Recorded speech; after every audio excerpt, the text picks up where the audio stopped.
Olá, tudo bom? Então, como vocês leram aí no título, hoje eu irei falar de mais uma possível nova série indie animada aqui do YouTube. Sim, eu já falei sobre Like a Dance, que é um episódio piloto que eu gostei demais dele. Então, eu resolvi fazer um vídeo sobre ele. E agora, nada mais justo do que eu fazer um vídeo sobre essa nova possível série que vai ser lançada aqui no YouTube. Isso é claro, se o episódio piloto ir muito bem. E eu estou falando de Toon Thor.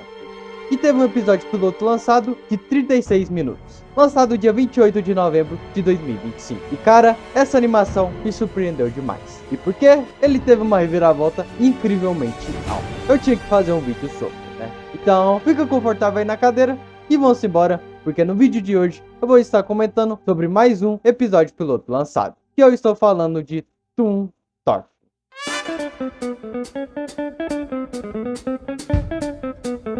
E bom, esse episódio começa de uma maneira que eu gosto bastante, que é mostrando flashback que aconteceu no passado ou o que vai acontecer no futuro. Nem sei se flashback pode ser considerado por algo do futuro, né? Acho que é mais um déjà vu, não sei. Mas não é nada certeza, é só mais uma teoria minha. Basicamente, o que acontece nesse flashback é que uma pequena criança tá na escola e fica escutando toda hora a palavra herói, né? A professora tava ensinando o que seria ser um herói. E essa pequena criança aí fica tendo meio que umas visões aí de mais ou menos algo terrível que aconteceu. Algo terrível que ela mesma criou, né? Que ela mesma fez, né? O local tá todo pegando fogo, tá todo um ambiente avermelhado ali, parecendo que tava de noite e o cara botou fogo em tudo, matou pessoas e tal. Então tá num ambiente bem estranho mesmo. Tá num ambiente que rolou algo massacre.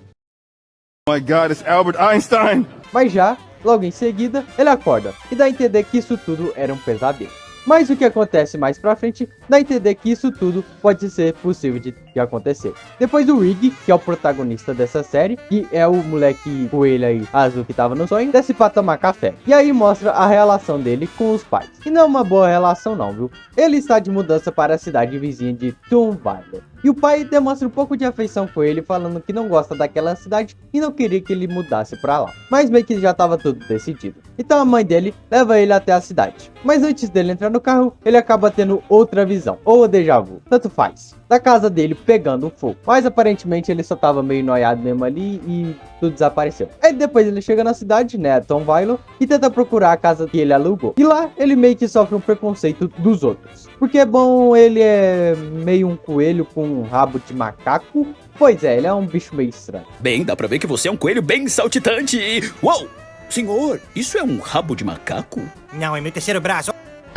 Bom, quando ele chega na cidade, ele chega finalmente na casa dele, que ele tinha alugado, ou comprado, não lembro direito. Mas quando ele chega lá, simplesmente cresceu uma árvore no meio da casa. Sim, do nada cresceu uma árvore no meio da casa, que convenientemente cresceu bem rápido até, né? Se for levar em consideração que essa foto não deve ter sido tirada 20 anos atrás, né? Que é um tempo mais ou menos pra levar uma árvore crescer nesse estágio aí. Mas tá bom, né? Tá bom, né? Coincidências. E quando ele percebe isso, ele percebe que vai ter que ir na empreiteira que ela alugou essa casa pra poder ver o que vão fazer, né? O que vão resolver. Só que no meio desse caminho, ele acaba trombando com um tubarão. Sim, exatamente, o tubarão bombado ainda por cima. Ele acaba tropeçando nele. E na hora que o tubarão ia aqui encher ele de porrada, acabou que a namorada do tubarão falou pra ele não fazer isso, né? Pra que brigar, né? Vamos manter a calma. Vamos manter a paz. E quando o nosso querido amigo Rigby olha pra namorada do tubarão, simplesmente apaixona. Sim, do nada. Ele escutou ela falando com todas as palavras: amor, não bate nele. Amor, não machuque ele. E mesmo assim, quando ele olhou pra ela, ele começou a gostar dela. Uma mulher casada. Pois é, né? Ah, meu Deus do céu. Mas depois disso, acaba que os dois vão embora e só sobra ele com um pinguim que acaba mordendo ele. Isso é outra coisa interessante de se destacar. Por algum motivo, os pinguins desse universo aí não gostam do Rigby. Pois é, não sei porquê, mas os pinguins não vão com a cara dele. E bom, quando ele chega na empreiteira aí, ele descobre que... a empreiteira não vai querer ajudar ele com essa situação. Pois é, só mandou o dane-se pra ele e falou pra ele resolver sozinho. Com isso, o Rig ficou muito puto da vida e resolveu pichar a loja. Sim, do nada ele sacou uma tinta ali e começou a pichar a loja. Eu não sei se quando a gente normalmente não consegue o que quer, a gente faz isso, né? Começa a pichar os lugares e tal, né? Mas ele resolveu fazer isso, então tá bom, né? Cada um com seu cada um. Mas enfim, depois que ele pichou a loja, apareceu um cara lá alertando ele sobre algumas leis que acontecem ali com quem picha a cidade contra a lei, né? E poucos segundos depois que ele fala isso, do nada aparece policial querer prender ele. Então o policial dá um tiro aí pra cima deles, ele consegue se esconder atrás da cerca aí do estabelecimento aí. Então, de atrás da porta aparece um castor, que dá um abraço nele, né? Porque no meio ali do desespero ali, por algum motivo, esse castor aí achou que ele precisava de um abraço. Ele se apresenta como Billy, o castor. E aí surge uma nova amizade. O Rick conta pro Billy o que estava acontecendo na vida dele e tal. Fala sobre a questão de ter crescido uma árvore no meio da casa dele e tal. E pergunta pro Billy se não tinha alguma maneira dele ajudar ele, né? A tirar aquela árvore. Ele fala que tem uma serra lá na sua casa e chama o Rick pra ir lá buscar essa serra com ele. Depois que ele chega lá na casa do Billy, eles acabam conversando e o Billy acaba contando que amanhã, né, no próximo dia aí, seria o aniversário da mãe do Billy. Exatamente, a mãe dele aí. E o Rick conta que também amanhã seria o aniversário dele. Acabou que, por coincidência, os dois fazem aniversário no mesmo dia. Então o Billy tem a brilhante ideia de chamar o Rick pra casa dele amanhã pra eles poderem comemorar a festa de aniversário dos dois juntos, né? Por que não? Afinal, o Rick tava sozinho, então ele poderia comemorar o aniversário dele com o seu novo amigo. Seria basicamente o que eu faço aqui na vida real com a minha madrinha, já que eu nasci no mesmo dia que ela. Então nós comemoramos aniversário no mesmo dia.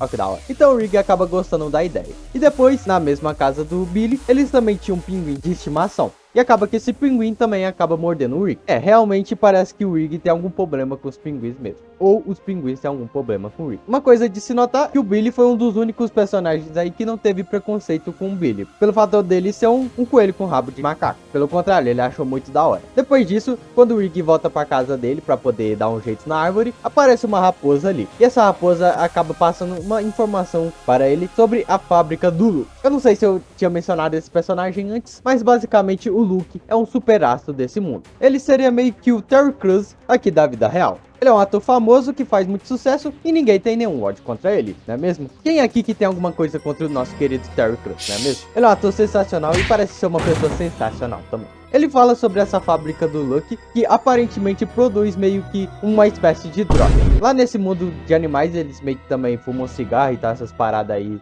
não muito legais, que deixam as pessoas viciadas, do mesmo jeito que uma droga funciona aqui na vida real. Eu cansei de falar a vida real, não aguento mais. Só que ele fala que, na verdade, o problema em si não está especificamente no que contém no cigarro, e sim na fumaça que solta ele, né? Com certeza sim, isso é verdade. Com certeza o policial acreditaria nisso, não é mesmo? E ele dá a informação que essa fumaça está vindo diretamente da fonte da fábrica do Luke, que tem naquela cidade.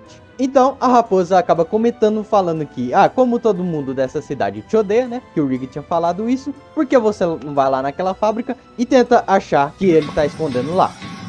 Você achando isso, você basicamente iria virar o herói dessa cidade. Ele pergunta se acha que o Luke tem a ver com isso, e ele fala que não, ele acha que só os golfinhos que trabalham pra ele que tem tudo a ver com esses esquemas. Aí você lembra lá daquele golfinho que tinha aquela namorada que o Rick tava gostando antes, né? Pois é, acabou que o Rick resolveu participar disso só por causa que ele poderia prender esse golfinho, e assim talvez poderia fazer ela se apaixonar por ele por causa disso. Sendo que muito bem o contrário pode acontecer também. Ela podia odiar o cara por causa disso, por estar prendendo o namorado do traficante dela, né? Tadinha, né? Namorada de preso. Vocês sabem como é, né? Então, ele teve a brilhante ideia de não ir sozinho, e sim queria chamar alguém para ajudar ele nesses esquemas. Então, adivinha só que ele ia chamar? Exatamente o coitado do Billy. Mas antes do Billy atender ele na porta, ele percebe que tinha um policial lá dentro lá. E esse policial é aquele mesmo policial que tava atrás dele quando ele tava pichando a empreiteira lá, né? E ele percebe que esse policial é muito amigo do Billy. Mas depois que o policial vai embora, ele consegue convencer o Billy de alguma maneira ali, né? Não sei como é que o Billy conseguiu aceitar essa loucura, mas conseguiu convencer ele. Eles foram, naquele momento, para a fábrica do Luke, para ver se realmente aquela raposa estava certa. E o Rick acaba levando um monte de coisa para poder se prevenir, não é mesmo? Levou comida para se caso eles ficassem presos ou tivesse que passar o tempo lá,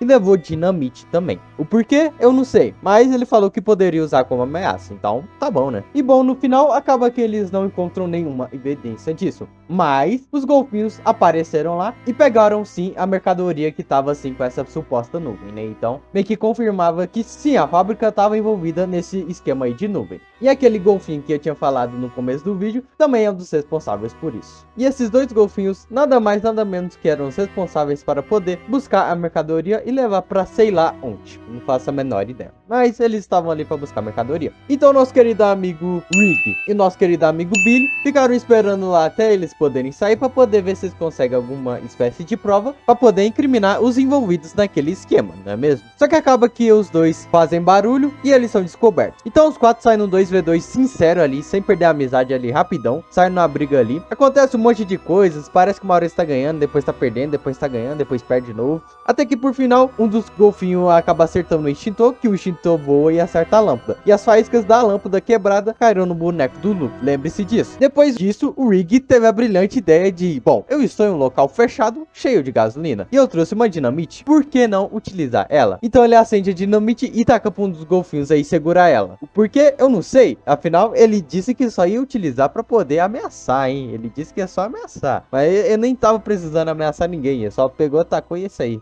Conclusão, aquela faísca se espalhou e deu um fogaréu bem maior ainda. O todo mundo ali na luta, brigando ali. E aquele ambiente todo esfumaçado e cheio de queima, por causa que o lugar tava pegando fogo, bicho. Acabou que rolou a explosão no fim. Kabum! Sim, a fábrica explodiu. Exatamente, e acaba que o Rig ele acaba conseguindo escapar de boa da fábrica. Só que o Billy acabou sofrendo muito com a explosão, porque afinal vocês lembram que ele tava todo sujo de gasolina? Pois é, então o fogo acabou pegando nele e ele ficou pegando fogo.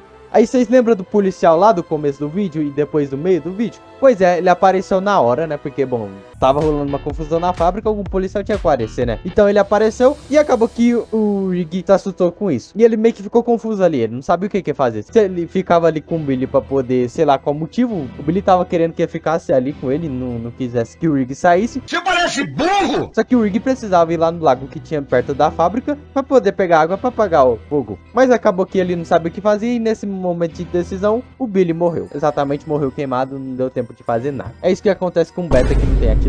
E depois disso, o policial acaba descobrindo e vendo o Billy pegando fogo lá e o coitado morre. Depois disso, acaba cortando para o noticiário que tava passando sobre o fato da fábrica ter pegado fogo e ter acontecido 3 mortes. Sim, os 2 golfinhos acabam morrendo também na situação e o Billy. Os 3 acabaram morrendo e depois mostra quem tava assistindo esse noticiário, que era o Rig sozinho na casa dele na área. Ele tava lá sozinho assistindo o noticiário sobre a fábrica que, bom, basicamente foi ele que explodiu e as mortes foram meio que culpa dele também. Então o episódio acaba desse jeito. Com o Rig provavelmente traumatizado no seu dia de aniversário, né? Porque afinal já tinha virado o dia. E com a mãe do Billy perdendo o filho no dia anterior do aniversário dela.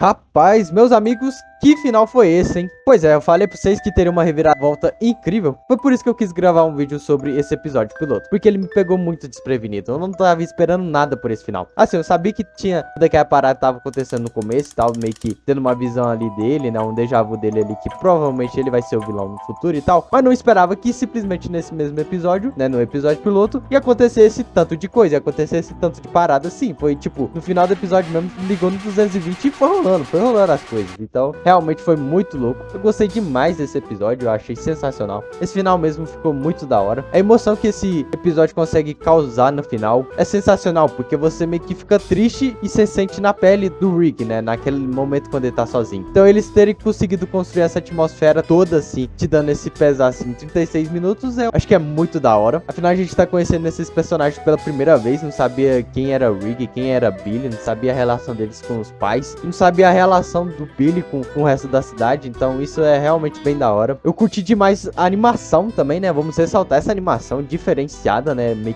que uma animação misturada 2D com 3D, né? Seria meio que um 2,5D, né? Seria meio que essa animação. Os personagens são 2D, mas os cenários são tudo 3D. É muito louco. Eu gostei demais dessa animação, ela é bem interessante mesmo. Os efeitos sonoros, os efeitos ambientes, o musical desse episódio é tudo muito sensacional e eu acho que ele tem um potencial assim para a série. Embora no final acabou que quebrou esse clímax, eu não sei se o criador quis deixar um pouco mais leve o final, né? Pô, o final foi triste pra cacete, então assim, você ia embora do episódio todo deprê, todo triste, tipo, era no primeiro episódio ainda, era o episódio piloto, tá ligado? Você já ia embora deprê, tá ligado? Então pra isso, meio que ele brincou ali com o humor e tal, não sei o que, é assim que acabou o episódio, com essa história acabando assim, não tem como ter continuação, mas eu acho que sim, acho que tem como ter continuação. Não, peraí. É isso? Como assim é isso? Esse é o final? Bom, tem mais uma ceninha, mas é isso, era pra ser dramático. Dramático? Você matou seu melhor amigo, isso não é dramático, é deprimente. Ele não era meu melhor amigo, ele era meu Único amigo, não melhora muito. Não, nem um pouco. Ah, tanto faz. Você falou que queria minha história de origem e pronto, aí tá ela. Além disso, eu vou super me redimir no futuro, mais ou menos, mas isso foi há 6 anos atrás. Mas você tinha que terminar o primeiro episódio desse jeito? Qual é? Me fala que as coisas melhoram. É um pouco sombrio, mas isso serve pra destacar as partes felizes, sacou? O resto da temporada é sobre mim conseguindo uma nova família, falar sobre excitação, e eu ficando até um pouquinho corrupto, mas tanto faz. O resto da temporada, tá bom. Até parece que vai dar pra fazer mais com um final desses. Você tem um ponto. E aí, você quer ver mais episódios de Tom Tuff? Ai, credo, parecia um ad. Bem, você pode dar o seu apoio comprando na nossa lojinha, rig.shop. Rig, não, agora não. Olha só as roupas, os adesivos e as pelúcias, tem até o Billy. As escolhas são assassino e cara morto. Corre, quem não quer uma pelúcia de um castor morto?